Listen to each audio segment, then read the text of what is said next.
explained in the previous video, HCF can be calculated using basically two methods. The first one is known as the prime factorization method, and the second one is known as division method. So we will see both these methods by solving question number 1, which is finding the HCF of 96 and 168. So let us take up question number 1. We have to find out the HCF of 96 and 168. So let me first show you the prime factorization method. So let us write down all the prime factors of 96. If we write down the prime factors of 96, we will get 2 into 2 into 2 into 2 into 2 into 3, and that is basically 2 to the power 5 into 3. Now let us write down the prime factors of 168 also. Now 168 can be written as 2 into 2 into 2 into 3 into 7. Now if we see, we have to find out the highest common factor. So let us first find out all the common factors. So let us see all the common factors. We see the 2 here, there's a 2 here, we see the 2 here, the 2 here, there's another 2 here, there's another 2 here also. Now this has 2 more 2's but which are not here. So let us write down only the common factors. There is a 3 here, there's a 3 here also, there's a 7 here, but 7 does not occur in the previous number. So these are all the common factors.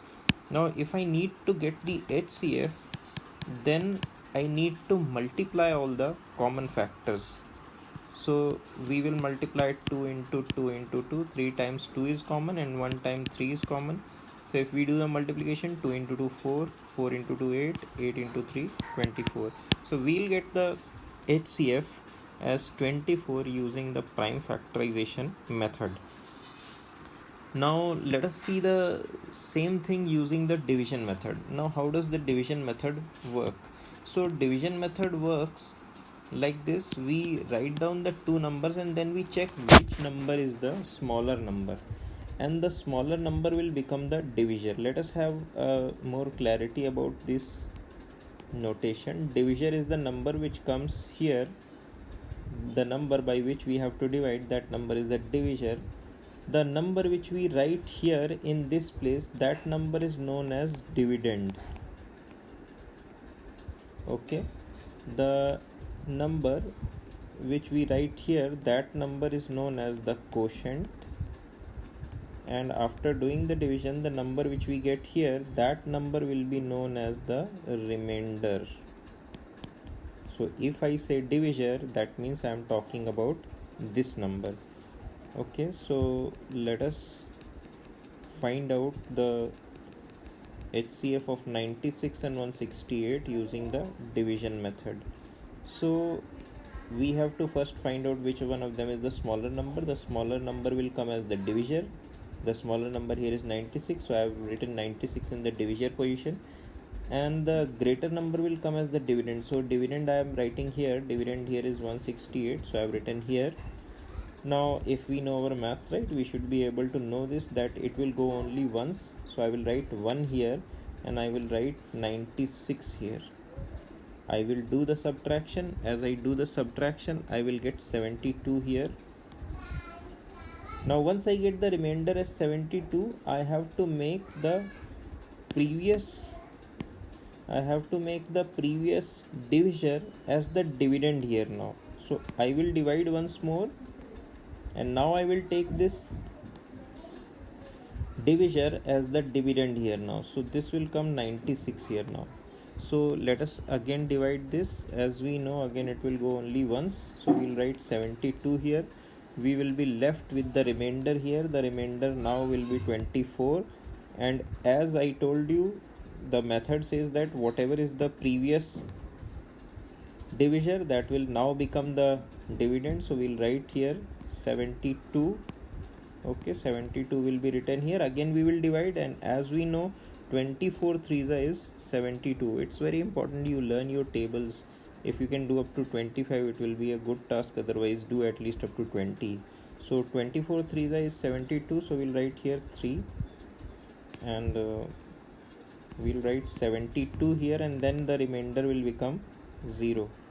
Okay, so as soon as the remainder becomes 0, then whatever is the divisor here, that divisor will become the HCF. So we can write the HCF here. HCF here will become 24.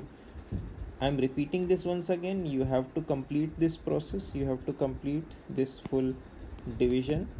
Now while you are doing this division, first we start with the smaller number. The smaller number will come as the divisor, the greater number will come as the dividend. We divide this. Once we divide this, we will get some remainder. Now it's also one thing, suppose you don't get any remainder. So if you don't get any remainder, that means the number which we had written firstly here, the number which we had taken as divisor, that number itself is the HCF if you get the remainder here as 0.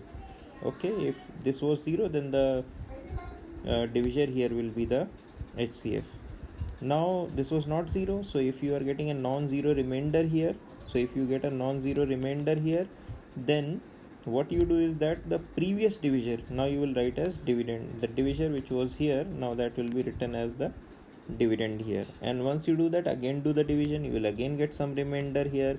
So whatever remainder you get, again you make that as divisor and make the previous divisor as the dividend. Again keep on doing this division, keep on repeating this process unless and until you get the remainder as 0. And as soon as the remainder is 0, then whatever is the divisor here, that divisor will become the HCF. That is how the division method works. So that is the solution of question number 1 for you. The HCF is 24. I have shown you by both the methods. Now let us go back to the second part. Let us see the second part. Second part was finding out the HCF of 75 and 300. So let us find out this. Now if we prime factorize 75 prime factorization will be 3 into 5 into 5. We know 15 5s is 75, so 3 into 5 into 5. If we do the prime factorization of 300, the prime factorization of 300 will give us 2 into 2 into 3 into 5 into 5. Okay, so that is the prime factorization of 300. Now let us check what are all the common factors. So if we check the common factors, we see there is a 3 here, there is a 3 here, there's a 5 here, there's a 5 here, there's 5 here, and there's 5 here also. These are all the common factors. So if we, as I told you earlier, if we multiply all the common factors, we will get the HCF by using prime factorization method. So let us write down the HCF here. HCF will be 3 into 5 into 5, and that is nothing but 75. That is the first method of doing this. Now let me just show you the second method also, the division method, finding out the HCF of 75 and 300.